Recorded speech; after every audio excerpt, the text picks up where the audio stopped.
Amém, queridos irmãos. Nosso Deus é digno de todo o nosso louvor, de toda a nossa adoração. Bendito seja o nome do Senhor. Queridos, vamos abrir as nossas Bíblias. E eu convido os irmãos a abrirem no livro de Atos, capítulo de número 4.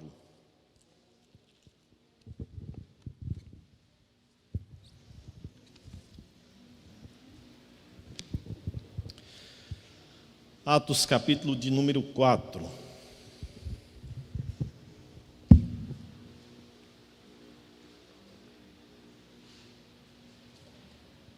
Nós temos pensado um pouquinho nesse período sobre a teologia do encorajamento, sobre a postura cristã frente aos desafios, às lutas, às circunstâncias adversas da nossa vida.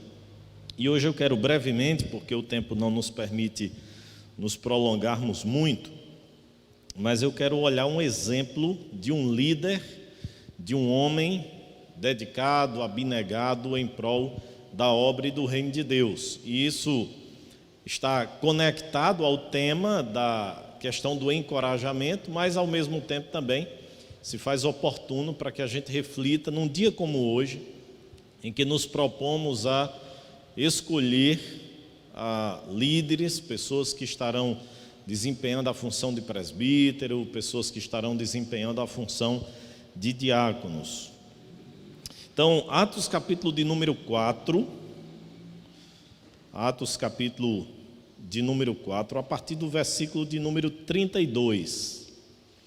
Diz assim o texto: da multidão dos que creram, era um o coração e a alma. Ninguém considerava exclusivamente sua nenhuma das coisas que possuía, tudo, porém, lhes era comum. Com grande poder, os apóstolos davam testemunho da ressurreição do nosso Senhor Jesus, e em todos eles havia abundante graça.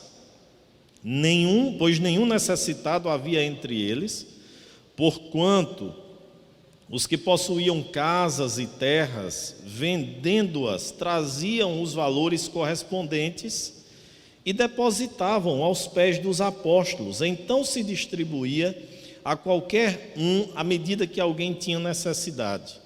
José, a quem os apóstolos deram o sobrenome de Barnabé, que quer dizer filho da exortação, levita, natural de Chipre, como tivesse um campo, vendendo-o, trouxe o preço e o depositou aos pés dos apóstolos.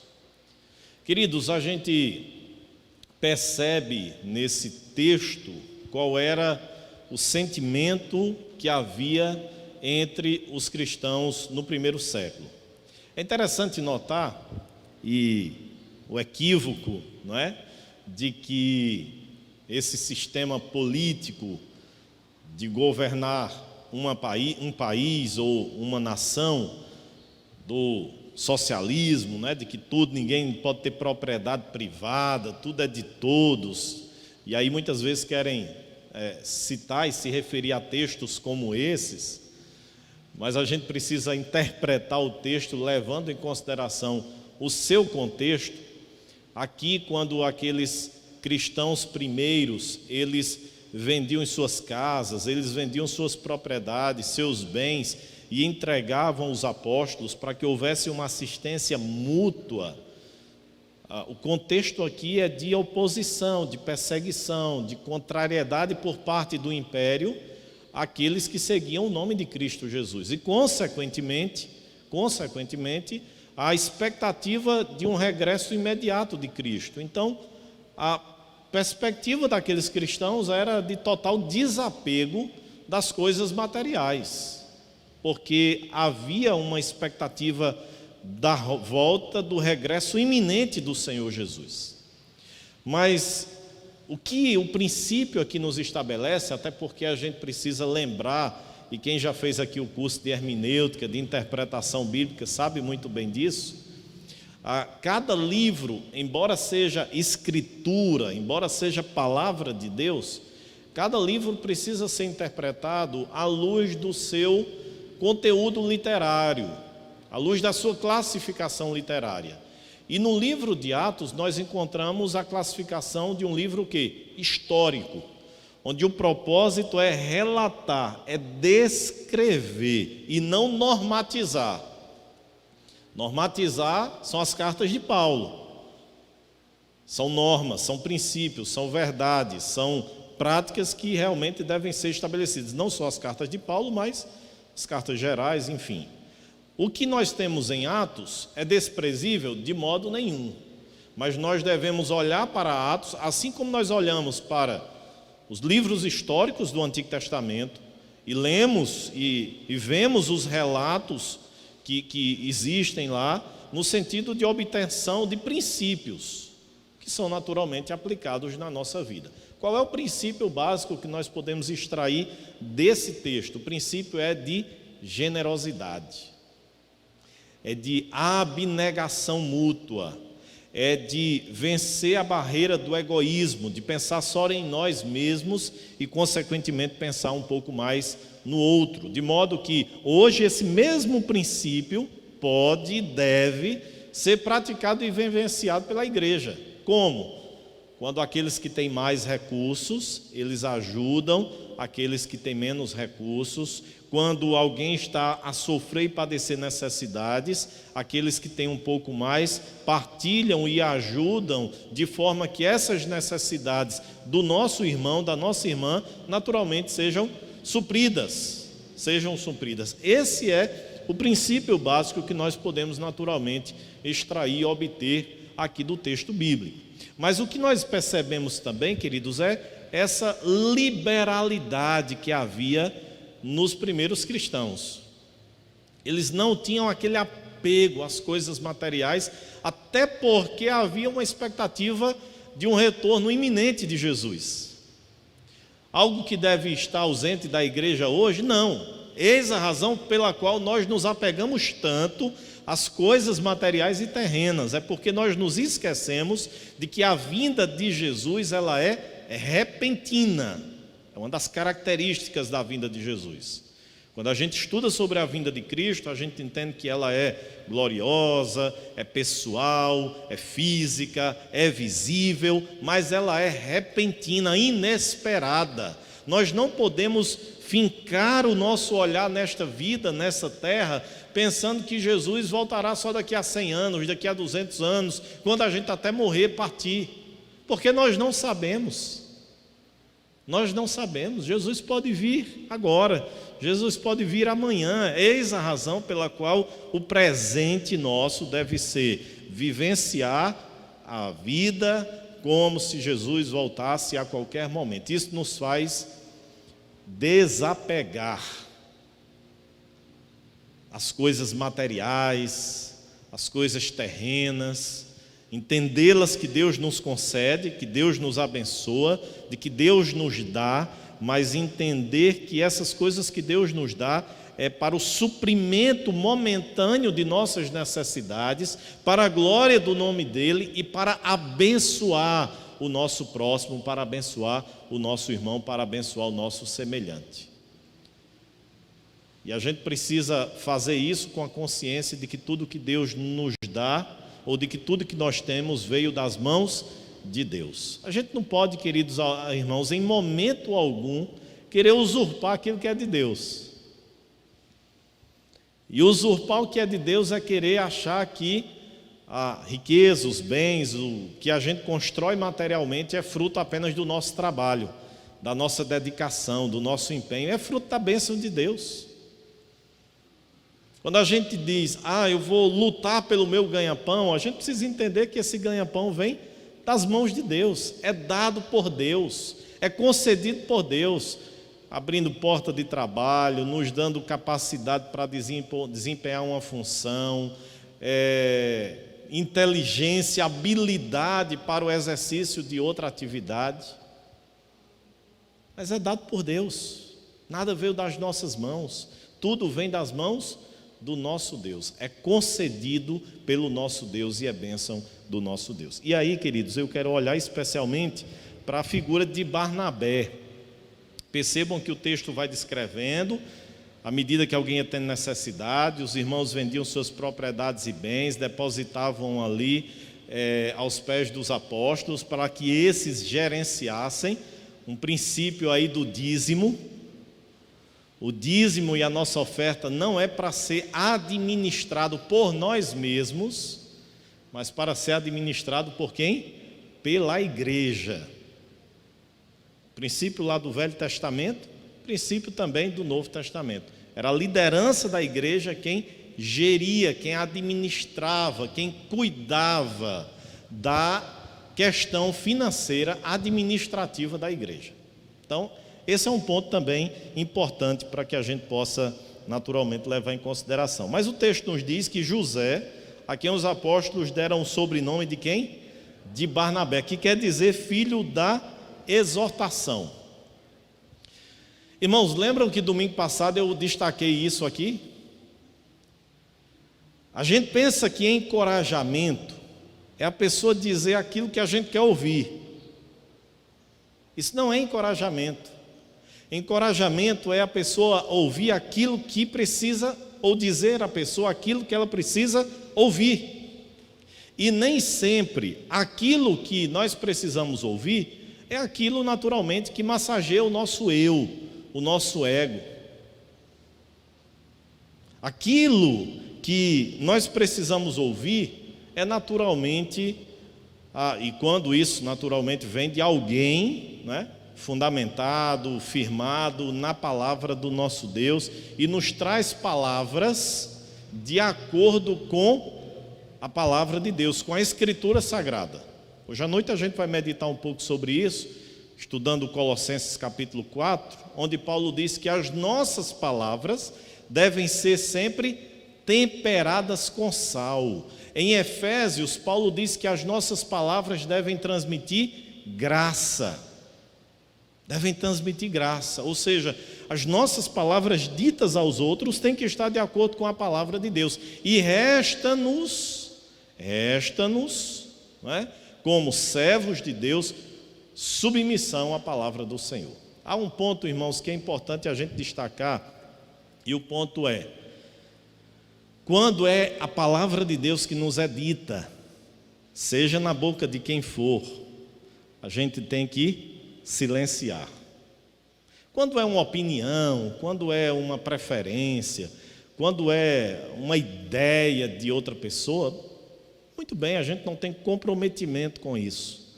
Mas quando é a palavra de Deus, a nossa responsabilidade, a nossa obrigação é de submissão, de sujeição à palavra de Deus. A gente pode até refutá-la, a gente pode até desobedecê-la, mas conscientes de que nós estamos desobedecendo a palavra de Deus, a Escritura Sagrada. E o texto nos diz que José, por sobrenome Barnabé, ele era o quê? Um cristão extremamente generoso. Um cristão extremamente generoso. Diz aí o texto que ele doou o dinheiro todo da venda do seu imóvel para o quê? Para a igreja, para os apóstolos, para que eles pudessem administrar e assistir socialmente ou assistir em suas necessidades os demais irmãos. Há várias características da vida de Barnabé que a gente poderia estudá-las, mas como o tempo hoje não nos permite, eu queria apenas citar essa questão da generosidade. E aí, queridos irmãos, nós vemos que Barnabé, e eu quero pedir que os irmãos abram agora as suas Bíblias,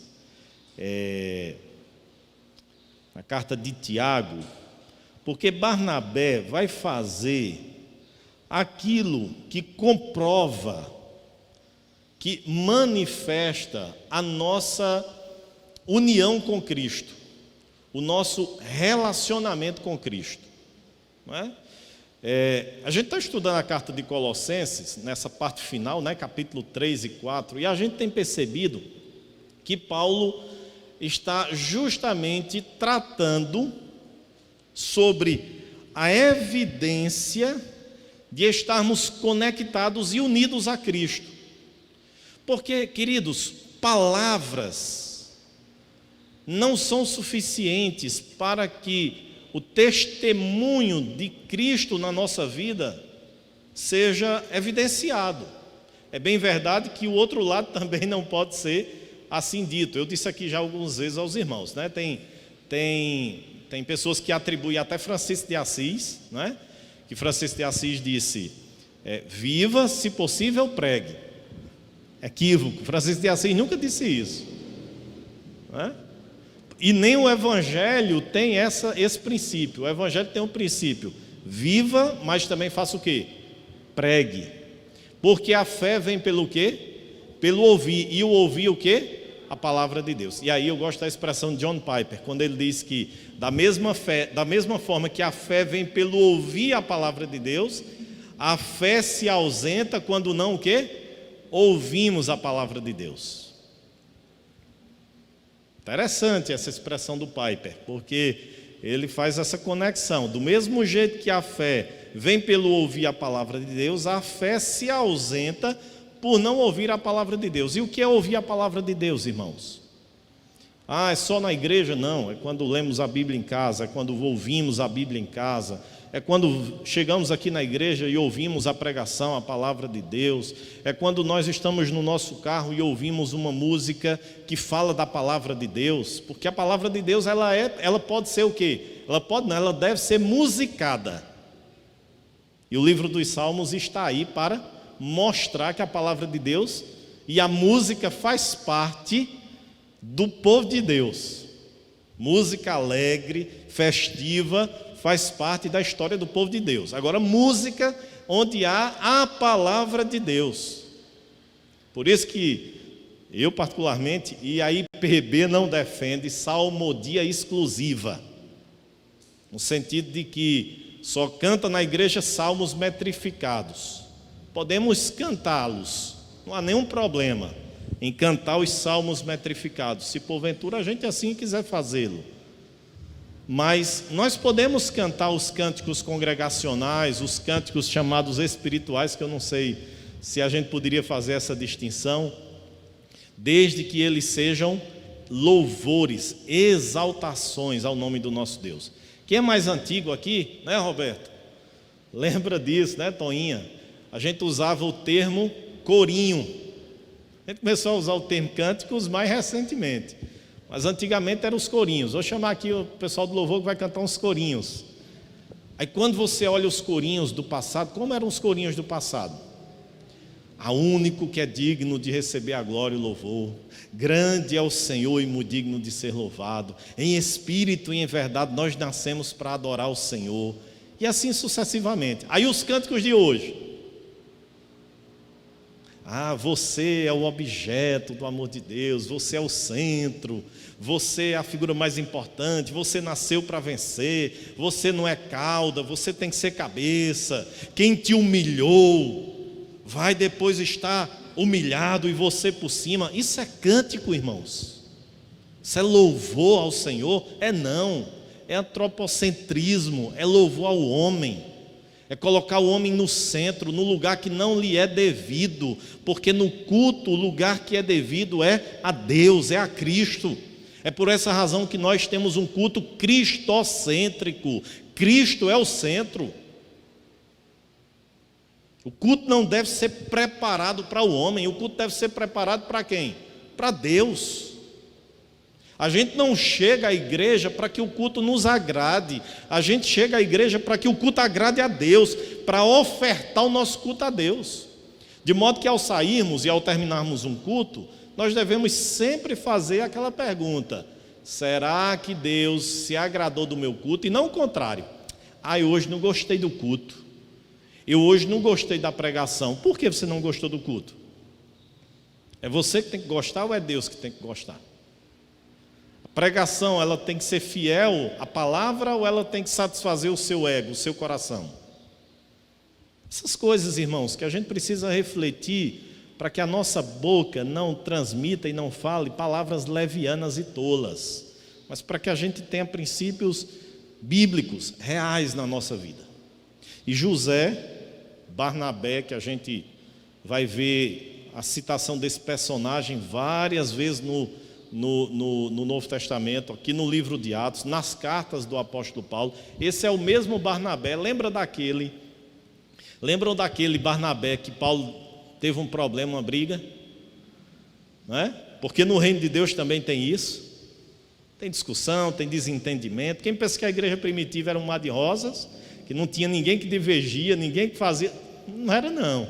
Mas havia, por outro lado, a consciência de o que nos une é maior do que o que nos separa. O que é que nos une? O amor de Deus. O amor de Deus. Então, lá na igreja primitiva tinha Ananias e Safira, certo? Lá na igreja primitiva tinha Paulo discutindo com Barnabé, a ponto dos dois não caminharem mais juntos. De Barnabé dizer: eu vou por um lado, Paulo, tu vai por outro, porque eu vou lutar ainda por João Marcos. E Paulo disse: João Marcos é covarde, não dá certo. E num momento eles se desentenderam, cada um seguiu para um lado, e ali a gente vê a soberania de Deus, porque em vez de uma equipe missionária, agora tinham o quê? Duas. Aí nos lembremos de Romanos 8, 28. Deus faz com que todas as coisas cooperem para o bem daqueles que amam a Deus. Deus transformou um mal em bem e em louvor da sua glória, não na figura das pessoas. Perceba, você vai ver Paulo e Barnabé lá na frente com algum sentimento de exaltação? Não. Aquilo ali redundou na glória de quem? De Deus. Aí lá no final, quando a gente vê Paulo na sua segunda prisão em Roma, agora uma prisão não mais domiciliar, uma prisão no cárcere, numa masmorra, onde ele já velho, abandonado, não é? Que é assim que Paulo relata 2 Timóteo, e ele diz assim: traga os pergaminhos, traz uma capa e traz João Marcos, porque ele agora me é útil. Quem era João Marcos, irmãos? Aquele que anos antes fez com que Paulo brigasse com Barnabé e os dois dividissem aquela equipe missionária. Lá no final, Paulo termina a sua vida com o coração amargo, azedo. Paulo termina a sua vida com o seu coração leve, tranquilo. Paulo termina a sua vida ciente de que João Marcos agora tinha sido mudado, transformado e lhe era útil. Então, irmãos, eu queria nessa manhã, para a gente finalizar, o livro de Atos, a carta de Tiago, capítulo 2, versículo 15 ao 17, porque os irmãos sabem que Lutero olhou para a carta de... Lutero estava tão impregnado, ele esteve tão impregnado, e depois ele tinha tanta repúdio, tanta ojeriza da teologia medieval, tomista, não é? Católica, romana, que Lutero, quando ouvia falar em obras assim, ficava louco, né? Porque Lutero era a questão da fé. É tanto que quando ele traduz Romanos, a carta de Romanos para o alemão, naquela passagem de Romanos, salvo engano, capítulo 3, onde Paulo diz assim, justificados pela fé, né? Aí a tradução diz que Lutero colocou pela fé somente, ainda colocou essa expressão para enfatizar que a justificação é só por fé. Era a ojeriza, o repúdio que Lutero tinha pela teologia medieval, né? Católica romana, de que o homem pode ser salvo por obras, né? E aí ele olhou para a carta de Tiago e disse: é palha, mas num repúdio que ele tinha a questão de obras, e nesse momento ele não interpretou bem a carta de Tiago, o que João Calvino depois entendeu e viu claramente que aqui é o equilíbrio ou a ênfase. Paulo enfatiza a salvação pela fé, com a evidência de obras, né? E Tiago enfatiza as obras como evidência da fé. Essa é a ideia dos dois autores. Não há contradição neles, pelo contrário, há ênfases distintas, para que a igreja entenda que a fé sem obras ela é morta, e as obras sem fé é nula, é lixo, é inútil, não tem nenhum valor para a salvação. E se acha ruim ouvir que é lixo, é isso mesmo que a Bíblia diz: não passa de trapos de imundícia, de lixo. As minhas obras e as suas obras, para efeito de justificação, não passa de lixo, de trapos de imundícia. Aí observe o que é que Tiago diz no capítulo de número 2, versículo 15, vamos ler juntos? Se um irmão ou uma irmã estiverem carecidos de roupa e necessitados do alimento cotidiano, e qualquer que dentre vós lhe disser, ide em paz, aquecei-vos e fartai-vos, sem contudo lhes dar o necessário para o corpo, qual é o proveito disso? Assim também a fé, se não tiver obras, por si mesmo está morta. Então, Barnabé foi esse homem que não apenas falou, mas que viveu intensamente o Evangelho de Cristo Jesus. Então, irmãos, hoje de manhã Deus levante Barnabés aqui na nossa igreja, né? Homens, presbíteros, diáconos e mulheres de forma geral. Deus levante Barnabés, pessoas comprometidas com a sua declaração de fé, mas pessoas generosas, abnegadas, que não tenham medo de colocar a mão no bolso próprio. E diga-se passagem, viu, irmãos? No bolso próprio, porque é aquela expressão que a gente usa, fazer caridade com esmola alheia, qualquer pessoa faz. É com o nosso próprio dinheiro, é colocar a mão no nosso próprio bolso, né? Vamos orar? Senhor, nós te agradecemos, te louvamos, ó Deus, por esse momento aqui juntos, devocional. Pedimos que o Senhor aplique a tua palavra aos nossos corações e que, de fato, sejamos generosos, abnegados, assim como foi Barnabé. Dá-nos a tua bênção nessa manhã, nós te pedimos em nome de Jesus. Amém, amém, amém.